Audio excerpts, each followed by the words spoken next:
All right. Hi, Phil. Hi, Judy. I'm so glad that the two of you could join me for this really great conversation celebrating the Alumni Association's 50th anniversary. Welcome to you both. Well, thank you. Here, Erin. Glad to Well, be here. I'm so excited that you both could join us. Judy, you're here locally. Phil, you're all the way out in Arizona. So thanks so much for making the time to have some fun talking about 50 years of the OUAA. And really, I want to just dive right in on the note of how we started and where we got started. Phil, you were here from the beginning. So can you talk us through how the Alumni Association got started back in 1972? Yes, I can. And I'm going to give you a little history lesson. All right. Since I grew up in Pontiac, just outside of the university, and I was a paper boy for the Oakland or the Pontiac Press at that time, and I won a scholarship from the Pontiac Press to attend the brand new Oakland University, which was under construction as I was being a paper boy. And then the university opened, and my older brother, fortunately, was in charter class, and he made it through all 4 years there. And of course, I joined when I graduated from high school, and I was on the trimester program, so I graduated in 3 years. But I was there from the beginning, and saw all kinds of things develop as the university grew from just an open field to a wonderful university that is now. But the key to that whole thing is Woody Varner, and Woody was our first chancellor, and of course he not having any alumni. He grew all the people around him, the Friends of Oakland. And that's kind of where Friends of Oakland started. All the people that he knew, Kruskies, the Prowl House, and Fitzpatrick, all the dormitories, all the big main people were friends of Woody. Mm-hmm. And they became kind of the alumni association without any alumni, but it was kind of interesting. As we moved on, when I graduated, and I was named to the alumni council, and the alumni council was the first group of organized alumni that had graduated with a degree from Oakland University. And Don O'Dowd took charge of all of that work, and was a wonderful guy. I think Jim Morrison from charter class was the very first person to be named to the alumni council. Okay. And I knew Jim very well, and of course Jim has passed on, but he was a wonderful guy, and started the alumni council in the right direction. Mm-hmm. And so the alumni council did a lot of projects as we were starting to develop an alumni body. First it was 20, then it was 100, and then it was maybe 200, and it kept growing and growing. And we got involved in lots of things. And of course, lots of the things we did were initiated by the Friends of Oakland, the parental group, if you will, of the university. And they did all kinds of things like swim meets at the Lepley Center, AUW swim meets. They did 5K runs around the wonderful university that time up, and lots of things. And these are activities that we used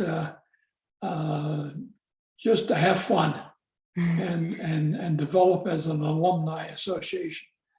And we did this for several years. And then finally, as the numbers grew and we became more able to self-manage, I was the president of the alumni affiliate group, the alumni council group, as well as the became the president of the Friends of Oakland. And I said it's time that we merge these two groups together. And that was 1972. And that's when the merger happened and we took off on our own. And it's been wonderful ever since then. And therefore the Alumni Association was born, right? That's right. I like that story. That's really nice to have that history and certainly to have you available still to tell it to this day. So wonderful. Thank you. You're Now, welcome. I wondered if both of you could share with me and with everybody who's going to be watching this video, what were some of the most impactful projects that you worked on, or even people that you worked with during your time with the Alumni Association board? And so, Judy, why don't you start on this one? People or projects that really had an impact on you. Sure. Well, let me start with projects. We are just coming out of COVID, which was really significant for the board and for the university, and I mean, really everyone. And I was amazed at how well the board came together during that time. And what I think was most impactful that we worked was really how generous the board was with the Student Emergency Fund and different funds that were set up. To make sure that our students at Oakland University had what they needed during the pandemic. Many of our students were impacted where their jobs, were closed, restaurants were closed. And so they went from having an income stream to having no income. Housing was disrupted. I mean, there were lots of disruptions for students. And so the board was there to support our student population, which, I'm very proud of. And from a people perspective, two people really come to mind. One is Beth Benson, who was my mentor when I came onto the board, and she, helped me feel very welcome and encouraged me, to stretch into different projects or, different ways to support the board. And then Gary Barcleone, her husband, also very impactful on the board and just a pleasure to work with. And both of them have done so much for Oakland, and they've really just led by example. They've got really big shoes to fill in terms of, ever being able to do, what they've done from an impact perspective. Just so generous, in every aspect, whether it's financial or time, and we're lucky to have them. Yeah, absolutely. Thank you for sharing that. I appreciate that. How about you, Phil? What about, impactful projects or people? I know, you mentioned Woody Varner and Don O'Dowd already, but, are there others, or do you have more stories about them, or even some of the projects that you work on that were pretty impactful at the time? Oh, yeah, there's lots of stories I can tell. I'll bet. Some of the university professors were really impactful. I know when I first went to school, I was an engineering student. Yeah. And we had just some wonderful professors at the very beginning. That's back when everyone was working, teaching and working on building the university, and so very, very important people that really made an impact on you and in your career and in your growth. So wonderful times. Absolutely. Absolutely. So one of the other things that I wanted to ask, and some of the opportunities we have here are going to allow you to kind of share, your own experience as it relates to, how others might want to be involved. And certainly, one of the things that I love about my job is when you start talking to alums about their favorite memories, oftentimes you start to hear a lot of the same things, right? So I'm just curious, about some of your favorite memories serving on the board, you personally, Phil, I don't know, do you have any favorite memories that you might want to share? And I'd be curious to know if 50 years later, as Judy's on the board, if some of that resonates with her too. Well, yeah, I think some of those things are still happening at the university. And let me just kind of list what Absolutely. the library was in North Foundation Hall when I started school there. Yeah, that's And, right. And then when the Kresge Library was built up on the hill, and we had the big book push that moved all the periodicals and all the books and everything from North Foundation Hall to their residence at the Kresge Library on the hill. And that was a wonderful, engaging and growth experience for everyone who attended the university at that time. And so the one thing that we as an alumni group, once we had the merger between the Friends and the Alumni Council, was the expansion of the library. Mm. 1972, 74. Okay. Yeah. And I was involved with John Mills. And fortunately, John was a wonderful guy too, that's passed on. And Gary Laidlaw, who I met as a freshman scholarship person at the university, and Gary also passed on with some cancer issues. Now, but it's just a wonderful time that we decided that the library needed to grow, and the Kresge Library was just too small for the university. It was growing at a rapid pace. And so we, as the alumni group, John Mills and myself, headed up a capital campaign to raise money to expand the library, double its size, and put the alumni wing on to the university. That happened, was completed in 1974. And that was a wonderful experience, and just a number of people, wonderful alumni that worked on that project. I wish I could name them all, but that was quite an effort. Yeah, we've got photos, and yeah, that's a lot. Yeah. I hope you have some good photos. I know some things got lost in the transition, but hopefully I still got a lot of things that I have, and I think I've shared with the university, but I still got some major books of lots of information that I'm still keeping to donate to the university at some point in time. That's right. Yeah. Well, speaking of the library, they've got the archives there. I'm sure they would love to see it. Oh, yeah. Well, and it's funny because, the library now, we just celebrated its 60th anniversary year. Right. And I mean, speaking of milestones, right. And certainly the alumni wing is standing there on the south side of the building very proudly still. And so, yeah, I mean, you literally made an impact on the footprint of campus, right? So that's amazing. That is amazing. Judy, what about you? Memories? Right. How do you follow that? Favorite memories from your time on the board? Yeah. That's really a tough one to follow, Phil. That's amazing. And kudos to you, and the board, and doubling the library. That's quite an accomplishment.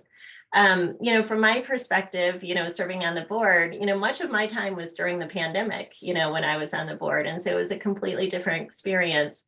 I would say, early on when I first joined the board, we were live, and, we would be able to meet live. And, I would say, just reflecting on that time of the board coming together and all of that energy in one room of these alumni who are so dedicated to Oakland University. And, the conversation, was so robust in terms of what could we do, to help the university? How can we best support? It was just always, very positive. And then watching the board pivot completely during the pandemic to, virtual Zoom calls, and trying to foster that same engagement with our alumni on the board, and achieving that, I think was really, quite the accomplishment for the board.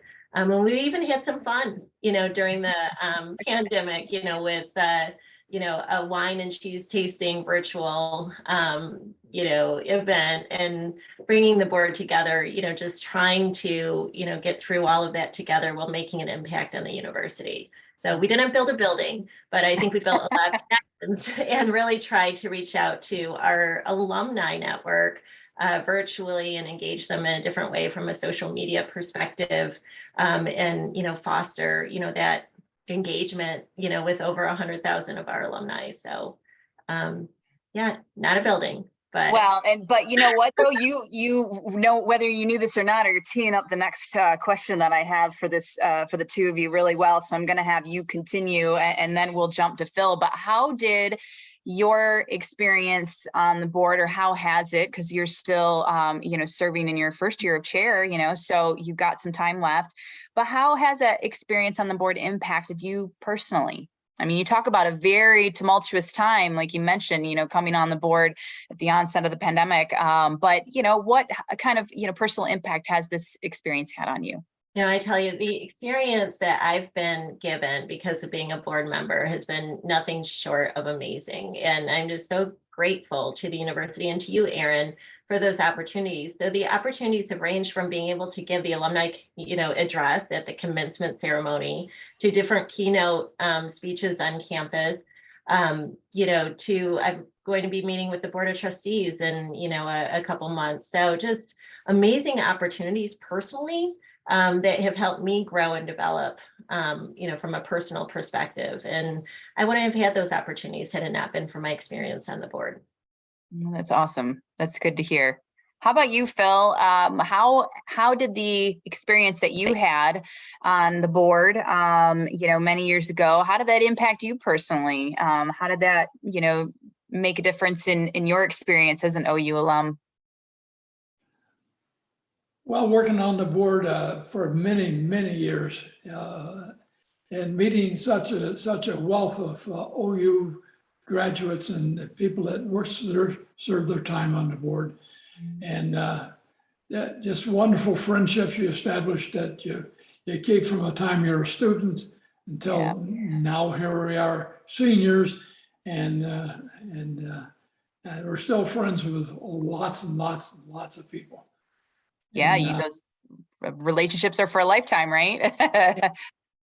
Unfortunately, I'm not near the university anymore. We've been gone for 20 years. I've been out here in Tucson, and just let you know the story behind that. I was diagnosed with multiple sclerosis in 1998. And retired from General Motors in 1999, and talked to all my neurologists back in Royal Oak there and in Rochester, and they all encouraged me to get out of the state, leave the state, and go to somewhere where it's warm and dry, and they suggested Arizona. And so we came out here to Arizona and settled in Tucson. Mm-hmm. And it's been 20 years now, and wow. We enjoy it. But I'm a long way from the university, and we come back almost every year until COVID hit. Yeah. And again, COVID has had a real impact because it's hard to travel, and especially with my situation, the MS is slowly getting worse.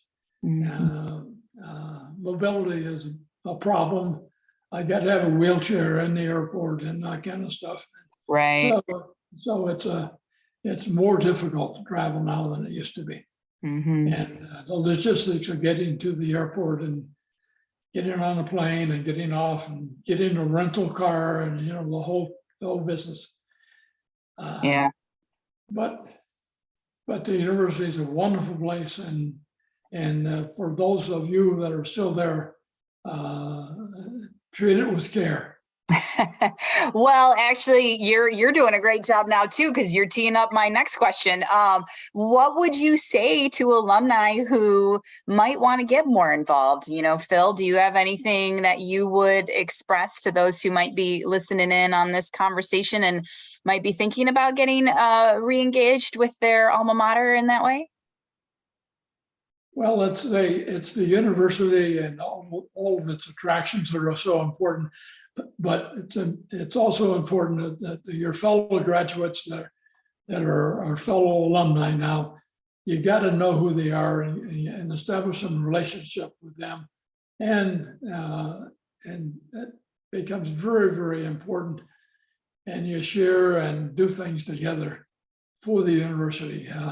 Like you said, we've been involved with we're still involved remotely with the Yes. library as much as we can. And we enjoyed so much Sue Frankie when she was the dean Sure, of the yeah. library. Oh, she was just a wonderful lady. And Bob Gaylor, who's still there. Bob Mhm. was involved in all kinds of social events and other things that we did as an alumni group. And so there's a tremendous amount of things that the alumni can do with the schools. I was an engineer, and the engineers were the first alumni affiliate, followed by business, followed by the Black group, and fourth by the education group. So as we've established these affiliate groups, it's important that you can get involved through your former school. Yeah. And they have a lot of activities. Each of the schools have activities going on of support of the university. And I would encourage everyone that take advantage of your fellow alums in the school that you graduated from, and give back to the university as much as you can. You feel like you can. So create those relationships, maintain those relationships, right? And grow those relationships, right? Through the years. We always say in our office, you might be a student for a few years, but you're an alum forever, right? Right. Yeah, forever. Judy, what about you? What are your thoughts on that? Well, I would say, if you haven't been back to campus for a while, come back, and just check everything out. I mean, the campus has grown so much. I graduated in 1995, and I wouldn't even recognize the campus if I hadn't been, visiting the campus all the past 27 years or so. I mean, it's such a source of pride. It's still that energy that you walk into, when you come back to campus, and the nostalgia is still in the air, if you will. So I would say definitely visit. And then, to Phil's point, get involved, so if you're so inclined to volunteer your time or your treasure, Oakland University is a school where every dollar, every hour goes so far. It's appreciated so much. So whether you're giving money towards a scholarship for a student, if you're giving money, towards, a different initiative on campus, it is so appreciated. In your time, whether you're mentoring a student or whether, you're doing something like what Phil described in terms of supporting a capital campaign, Oakland University really, really appreciates that more so than, some of the larger institutions, I think, because it just makes a bigger dent in what needs to get done. So yeah, bigger fish in a smaller pond in some ways at OU for sure. So I've got one more question for the both of you, and then Judy, I'm going to ask you to kind of tie everything up here as we conclude our conversation. But the last question that I have for both of you is, what is your favorite OU tradition? And maybe it's something that was for you, Phil, maybe it was a tradition back in the early years and it isn't as much anymore. And maybe there's some new things that have been happening, percolating, that Judy could kind of speak to, or perhaps there's some overlap, we'll see. But do you have a favorite OU tradition? And I will let either one of you start on that one. Thoughts on that? Well, let me start with tradition. We celebrated every October Matilda's birthday. Yes. And we knew her and Alfred, fortunately we were young enough to know her and appreciate her and see her drive her big car around campus. And we had celebrated every October her birthday. And that tradition has now become a regular event on no longer necessarily her birthday, but just the fact that that time of the year is a major time for the university to celebrate its longevity and what it's done for the for the people and the community and the students and everyone that's been associated with the university. It's just an outstanding tradition that we call it a tradition because we just enjoyed it so much, going to parties for her. And this is the first time, back when I was a young student, there's this house in the woods called Meadowbrook Hall.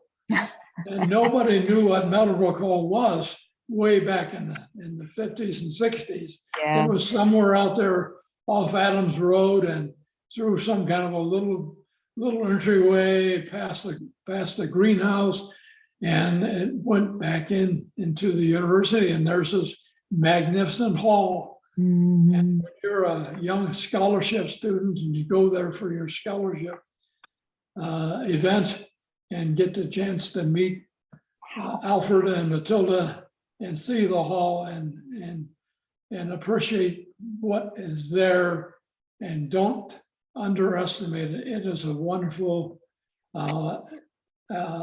place to go and tradition for people to see. Wow. And I encourage every alumni to get involved and see the hall. And Yeah. it's Absolutely. magnificent. It is. Oh, that was a great story. Thank you for sharing that. That just makes me, gives me little goosebumps hearing about, being able to connect with Alfred and Matilda in such a way. And Matilda's birthday bash, we still celebrate in October. And I will say it's not a coincidence, or it's no coincidence that we have a homecoming in October now as well, because we understand that's a pretty special time of year for sure. So, Judy, what about you? Do you have a favorite OU tradition? I do. Some of them are from when I was a student, and some of them are now. Yeah. When I was a student, two of my favorites, I should say maybe three of my favorites.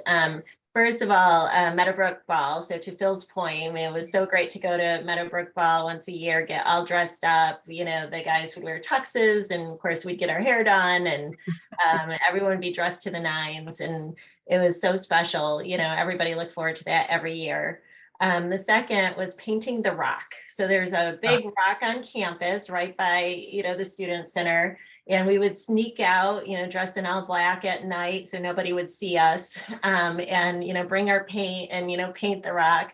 And every student organization at one time or the other has painted that rock. And rumor has it is that the rock is really just a pebble, and it's got like 15,000 coats of paint on it. So I don't know, That's right. how small that rock was when the first person painted it.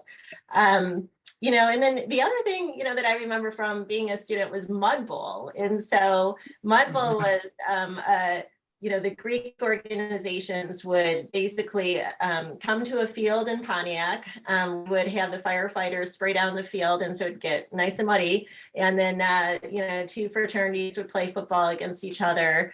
And it was just great. I mean, just, fall activity, falls in the air, all the students, and just, the roar of the, laughter and everything else, during the game was so much fun. And now I have to say my favorite is homecoming. So I love coming back to campus for homecoming. And, we now have a 9-year-old son, and he loves, the inflatables and the family activities. And my husband is also an OU alum, and we love reconnecting with everybody on campus. And so that's super special. And I would say a lot cleaner than Mud Bowl. So that's what we enjoy doing now. Very good. Well, thank you both for sharing that. I'm really excited to hear those great memories and how those traditions have stuck with you over the years. That's lovely. As we conclude our wonderful discussion here in celebration of the Alumni Association's 50th anniversary year, Judy, I wanted to give you a chance to, close it up here. You are serving as the current Alumni Association board chair, and I wanted to get your thoughts on where is the OUAA headed next? It's been a great 50 years. Where are we going from here? Oh my gosh. So Erin, we just completed our strategic plan, and the board is very intent on continuing the good course that we've had. We are going to continue to find new and creative ways to engage with our growing alumni population, support student success, and continue to support Oakland University financially. And so everybody is focused on that on the board. The other thing that we've done is really started to think about how do we support our alumni in different geographies. And so this year we welcomed new board members to the board who are outside of the Metro Detroit area for perhaps the first time, and at least that I recall, Phil, maybe other information. And so we are really expanding our reach, as a board, and taking, advantage of Zoom technology and other technology that we have, to build that connectivity with them. But that enables us to have different outreach activities in other cities that our alumni actually reside. So I'd say that that's sort of, front and center.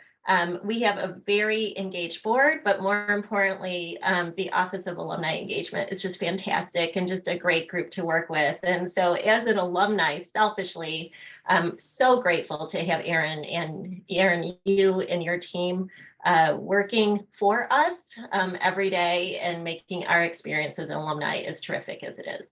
Oh, well, thank you for that. Your check's in the mail, Judy.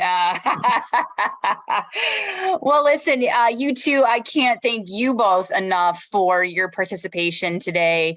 It's just been a joy to speak with you both. Phil, thank you so much for sharing your memories from those early years and really providing a lot of really great foundational, information and memories for us and experiences. And Judy, certainly, it's really exciting to work with you and the board currently to build on that foundation that Phil and his peers set. And so I just couldn't be more excited to be working with this wonderful group of alums and to be celebrating this milestone. So thank you both for joining me today. This has been really wonderful. I hope you've enjoyed it as much as I have. Thank you so much for doing this, Erin, and so great meeting you, Phil. Nice meeting you, Judy. Bye-bye. Bye-bye.